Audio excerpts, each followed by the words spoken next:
Je vais vous montrer donc ici une démonstration qui va concerner donc les propriétés des matrices. Propriétés des matrices.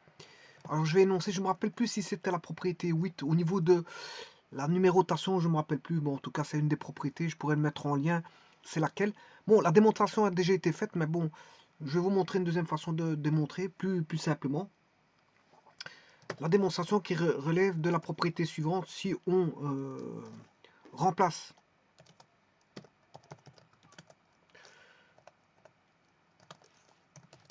une rangée d'une matrice par la somme de cette rangée. Attention qu'il faut additionner cette rangée pour laquelle on va remplacer de cette rangée. Il faut absolument le faire de cette rangée. Tout ça, ça a déjà été expliqué. Hein. Bon, c'est juste que ça a été démontré, ça a été expliqué. Ici, je ne veux pas redémontrer ni réexpliquer les choses comme j'ai été vu précédemment. Tout a été développé. Donc, si je vous demanderais plutôt de vous ramener à aller voir les vidéos concernant donc cette propriété-là. Tout est expliqué. Ici, c'est juste une propriété, enfin, c'est juste une démonstration. Je veux dire, ce qui viendrait tenir de seconde méthode. C'est une seconde méthode de démonstration. Les explications ont déjà été données. Il y a une première démonstration ici. Elle est plus simple, cette démonstration aussi. Et vous allez voir qu'elle est très rapide. Elle est très rapide. Donc si on remplace une rangée d'une matrice par la somme de cette rangée et d'une combinaison linéaire et d'une combili de rangées, alors rangée je vais mettre S parce qu'il peut en avoir une ou plusieurs, de rangées parallèles,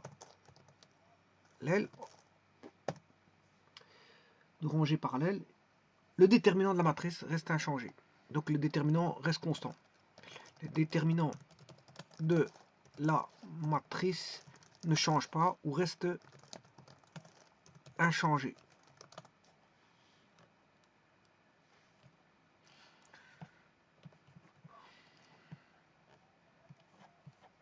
Je ne sais pas si j'ai encore un cas de figure ici. Normalement, je dois en avoir un.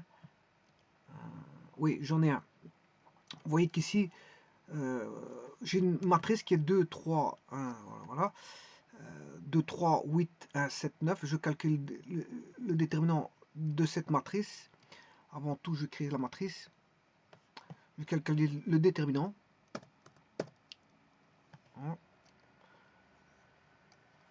M indice 1.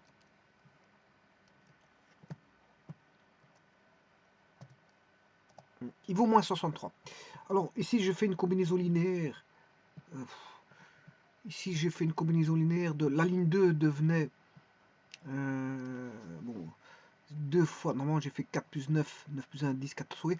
Donc elle devient 2 fois la ligne 1, plus 3 fois la ligne 2. Donc je recrée, et vous allez voir que le déterminant va rester inchangé, on va retrouver moins 63.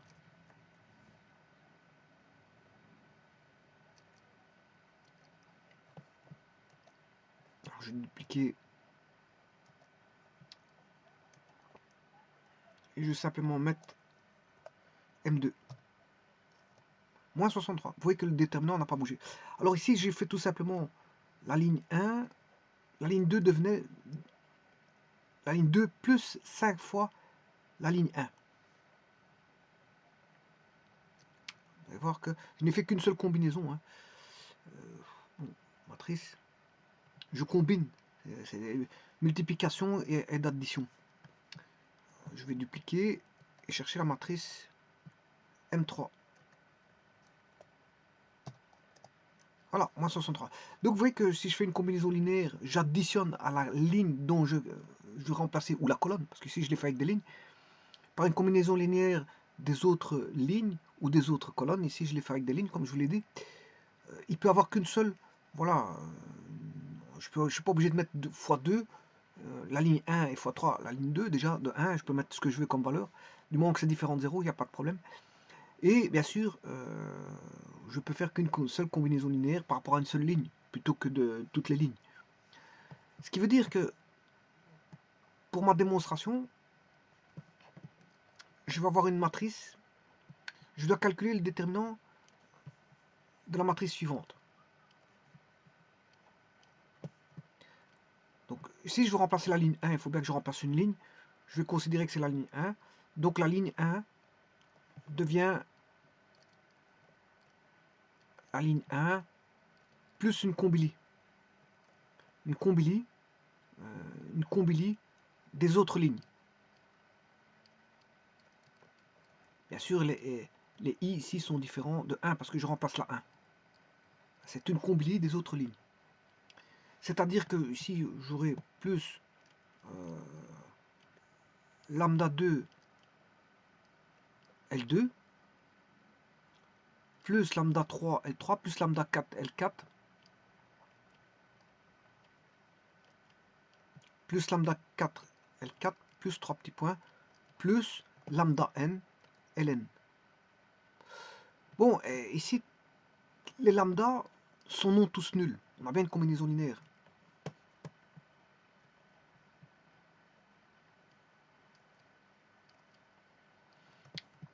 Donc j'ai remplacé, c'est la ligne 1. Bon, la ligne 2 ne change pas, la ligne 3 ne change pas, et la ligne N ne change pas. Alors je vous rappelle que les lignes LI, en fait, possèdent, c'est une ligne avec N colonnes. C'est voilà, quelle que soit la ligne LI, elle possède, c'est une ligne avec N colonnes. Donc ce qui veut dire qu'on a une matrice ici NN. C'est une matrice NN. Puisqu'on a N lignes, voilà, et on a N colonnes. Là, on a N lignes, Ln. Et ici, on a N colonnes, ce qui fait une matrice NN. Donc c'est A11, A12, A13 jusqu'à A1N. Puis on a A21, A22, A23 jusqu'à A2N. Ce sont les éléments de la matrice, bien sûr. Et puis on aura AN1, AN2, AN3 jusqu'à ANN. Ce sont les éléments de la matrice. Alors, je vous rappelle qu'on a affaire à une matrice carrée. C'est-à-dire que c'est une matrice non pas de genre KNP, puisque KNP c'est pour une matrice rectangulaire.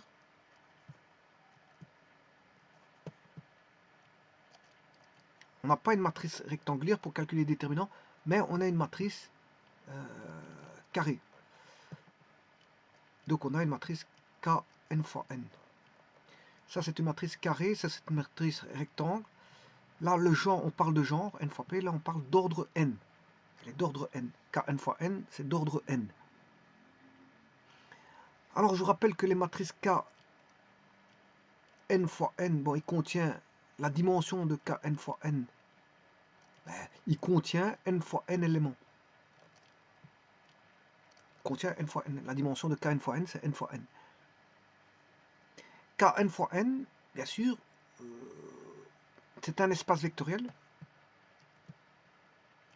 Un espace vectoriel. Donc je dirais plutôt ici, maintenant je reviendrai ici, mais, donc quand on a un espace vectoriel pour la loi munie d'une loi plus, ben, quand on a un espace vectoriel, ben, les éléments sont des vecteurs. Voilà. Et là, on a une structure. Ça, le S, ça tient pour structure. Hein.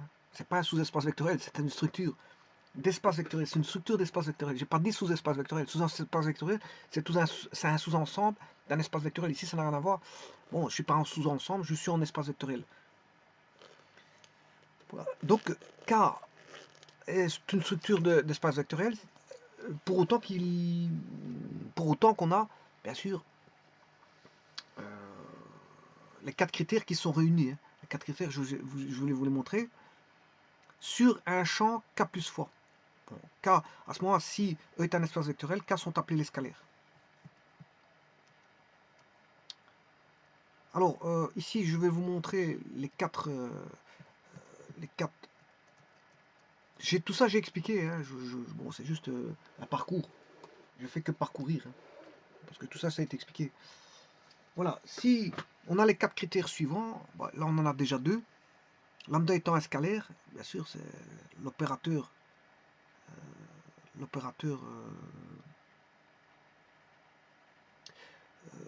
d'opérateur K. K étant un ensemble. Généralement, en K, ce sont les réels. En général, bon, c'est pas toujours le cas, mais bon. Le K étant un... Alors, quand on fait lambda fois la somme de deux vecteurs, ben, c'est comme si on faisait lambda fois un vecteur plus lambda fois le second vecteur. Et donc, tout appartient à l'espace vectoriel parce que lambda x, par définition, c'est un espace vectoriel. Enfin, voilà, par définition, on étudie la structure lambda x. Voilà, lambda x. Et lambda x, bon, appartient à l'ensemble E. Mais tout ça, j'ai expliqué. Bon, j'aurais du mal à réexpliquer ça ici parce que, voilà, il faut tout remettre dans son contexte et, bon, et devoir étaler. Mais ici, j'ai pas envie d'étaler, donc je refais des raccourcis. Voilà, les 4 critères sont là. J'ai pas envie de les expliquer parce que ça demanderait de revenir sur des explications, de m'étaler. Et si je m'étale pas, je donnerai des moitiés d'informations. Bon, donc c'est pour ça que je vous dis, allez voir les vidéos précédentes. Voilà, ici on a déjà 2 critères. On a la somme de 2 vecteurs fois un scalaire fait la somme d'un scalaire avec un vecteur plus un scalaire plus un vecteur. Je rappelle qu'un scalaire fois un vecteur, c'est un vecteur. Il fait partie de E. Donc lambda x fait partie de E. Lambda y fait partie de E. Je fais la somme de lambda x plus lambda y qui fait partie de E aussi. Alors celui-ci, il fait partie de E. Et celui-ci fait partie de K. Et donc quand on a ce qu'on appelle une certaine forme de distributivité par rapport au scalaire. Et puis on a une forme de distributivité par rapport au vecteur. Là c'est la même chose. Si je fais lambda plus mu, voilà, fois x, ben, c'est lambda x plus mu x. Alors lambda plus mu c'est un scalaire. Si je fais un scalaire fois un vecteur, c'est un vecteur. Effectivement, lambda x c'est un vecteur. Et lambda, mu y, c'est mu x, c'est un vecteur. Donc les deux étant des vecteurs, ben, lambda x plus mu x, ben, c'est tous les deux des vecteurs. Donc lambda plus mu, on est toujours dans E.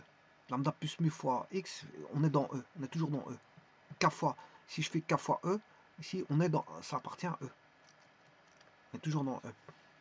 Bon, et ça concerne les distributivités par rapport au vecteur et la distributivité par rapport au scalaire. Alors, j'ai deux autres critères pour, voilà, parce qu'il y a 4 critères pour avoir un espace vectoriel. En voici 2 autres. C'est le produit lambda fois mu fois x bar. Alors lambda fois mu, ça appartient comment on appelle ça, au scalaire. Et oui, quand je dis vecteur au scalaire, bien sûr, encore une fois, il faut aller voir les vidéos précédentes.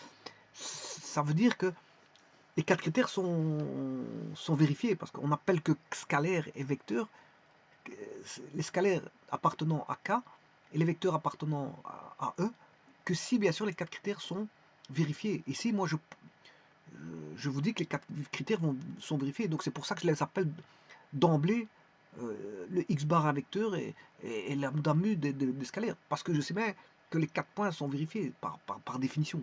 Par définition, les 4 points sont... Mais maintenant, si les 4 points sont pas... Un des points des 4 points n'est pas vérifié, ben on n'a pas d'espace vectoriel et donc on n'a pas de vecteur. Voilà, on dénomme ça autrement.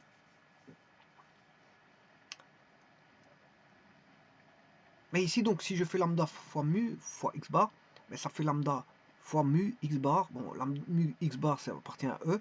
Lambda fois mu x bar qui appartient déjà à E, ben, ça appartient aussi à E. Et lambda fois mu, ça appartient à K, mais si vous faites fois x bar, ça appartient à E. Et alors ici, on a l'absence de, le dernier, c'est l'absence de l'élément unité de K.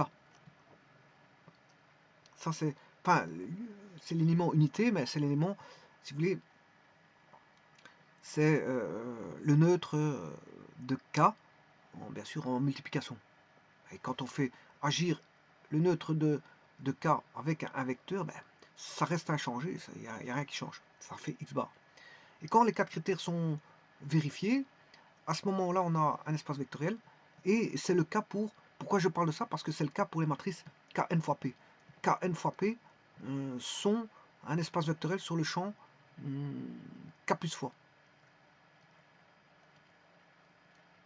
Bon, mais avant d'être les matrices, hein, Kn fois P, parce qu'il s'agit des matrices, ben, ça c'est déjà une structure, une autre composition interne sur Kn fois P. et une loi de composition externe sur Kn fois P, bien sûr, de domaine d'opérateur K. Et donc, à partir de là, on a un groupe commutatif, on a le neutre qui est pour l'addition voilà, la matrice nulle, mais on a le symétrique qui est l'opposé d'une matrice. Voilà, pour la loi de composition externe sur Kn fois P de domaine d'opérateur K, on a voilà, alpha fois A, B fait alpha fois A, et à partir de là, on peut avoir définir les 4 critères d'espace vectoriel. Voilà, bon, ici j'ai fait vraiment un raccourci, hein. C'est un raccourci vraiment. Bon, je ne vais pas tout développer parce que c'est une multitude de critères à démontrer. Mais en tout cas, ici j'ai fait vraiment un raccourci pour vous dire que bon, on peut traiter bon, l'espace vectoriel par les 4 critères, sachant qu'on a déjà une structure, déjà à la base. Hein. À la base, on a une structure parce que j'ai un groupe commutatif avec neutre et le symétrique voilà, existe. Avec une loi de composition aussi externe sur, bien sûr, de domaine d'opérateur K. Alors généralement, K c'est les réels, mais c'est pas toujours le cas. Alors maintenant, sachant ceci, pourquoi je parle de ça? Parce que KNP, ici c'est KNN, parce que voilà, KNN, je vais vous dire pourquoi je parle de ça. C'est pas anodin, je parle pas de ça pour vous dire pour le plaisir. C'est parce que, tout simplement, on a K, ici on est dans NN parce que je calcule les déterminants, KNN est une structure, je vous ai dit, une structure, attention que c'est pas sous-espace, hein, c'est structure, ça veut dire structure. D'ailleurs je vais l'appeler STR, structure, voilà, d'espace.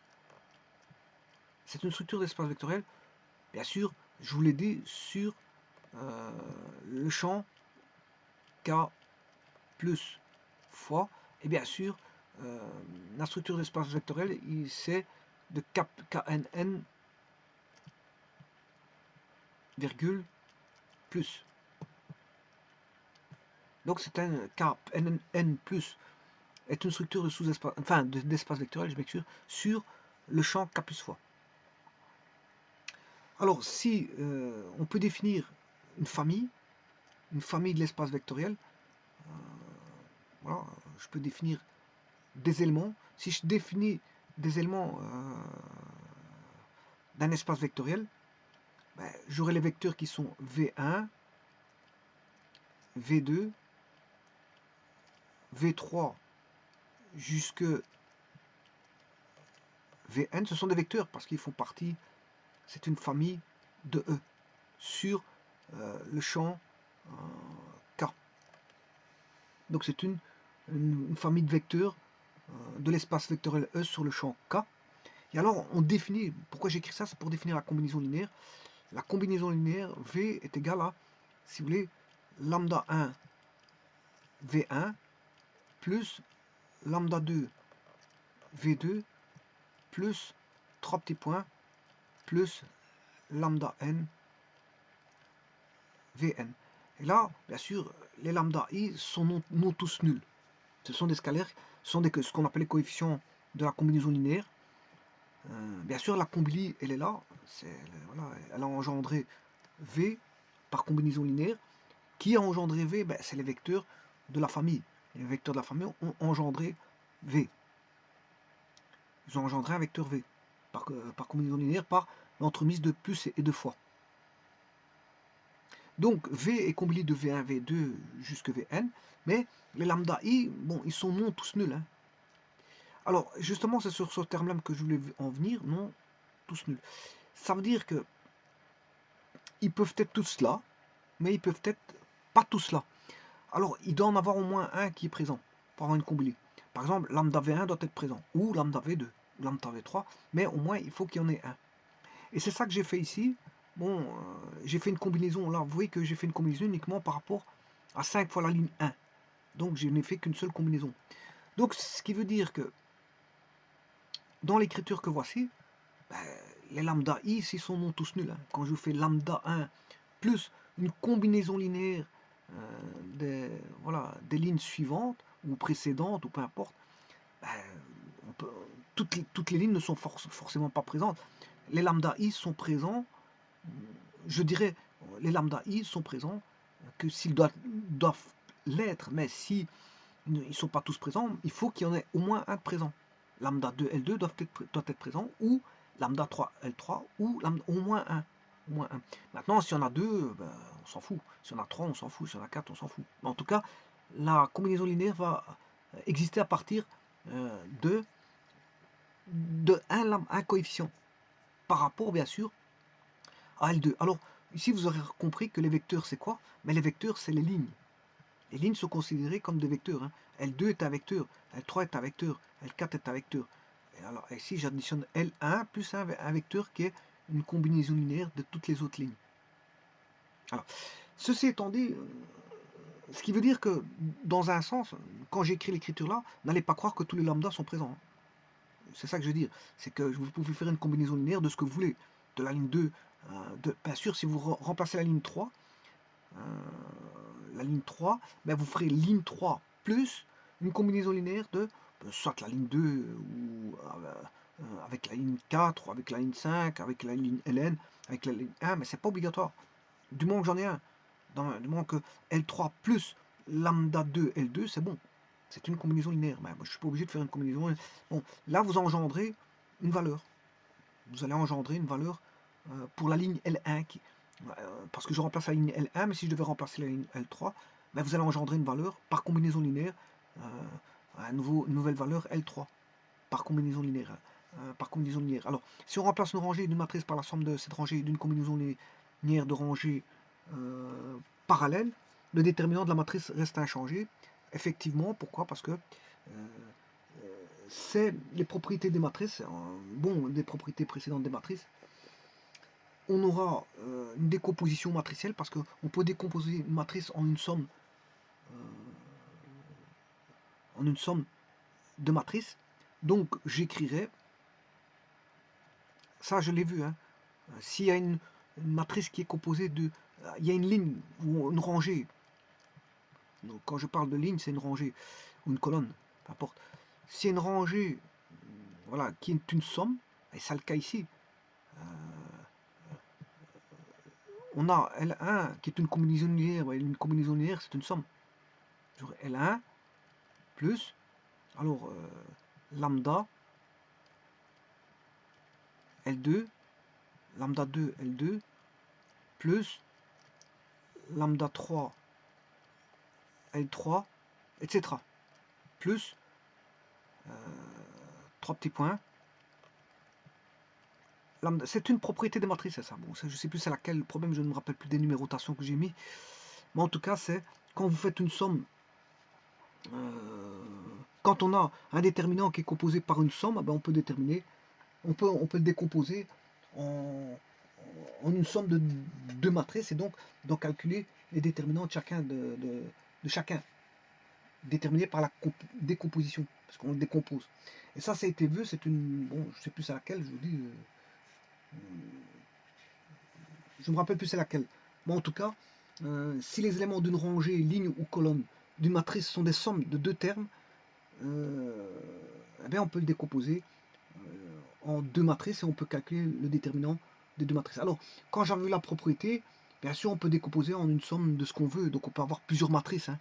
D'abord, on en a deux, puis je peux encore décomposer encore deux autres, et puis deux autres, et puis on a une augmentation. Voilà, allez voir la vidéo là-dessus, vous allez comprendre.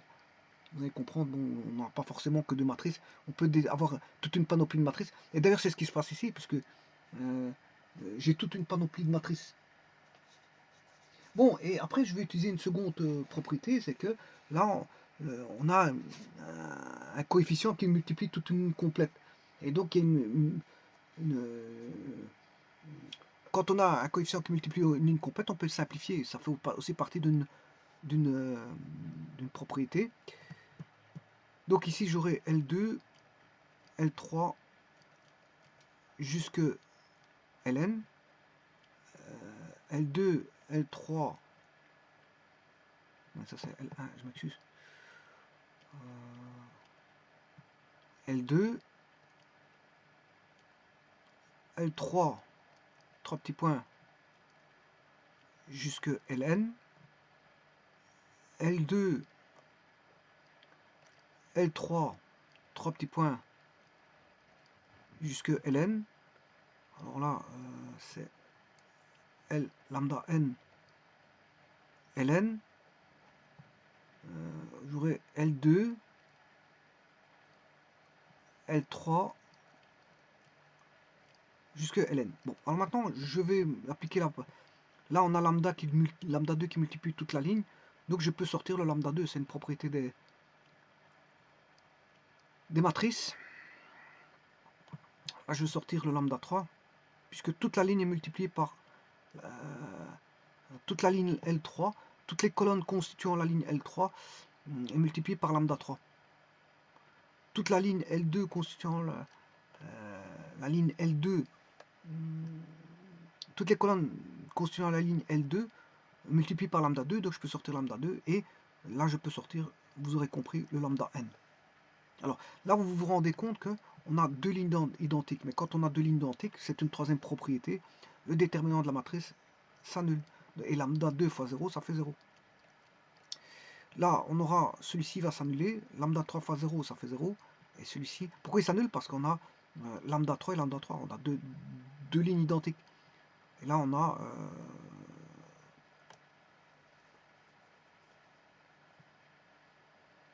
lambda, si je sors lambda n, bien sûr, j'ai sorti lambda n, ben on aura lambda n et lambda n, on achètera chaque fois deux lignes identiques, donc ça fait chaque fois 0, et là, ça fait 0. Et donc, qu'est-ce qui va rester? Ben, il va rester le déterminant, que voici, c'est le déterminant de A. C'est le déterminant. Donc, si je fais une combinaison linéaire, ben, tout ce qui est la somme en combili, en dehors de la rangée pour laquelle on veut remplacer, ben, tout ça va donner 0. Tout ça donne 0. Quels que soient les combili, hein. Quels que soient les combili.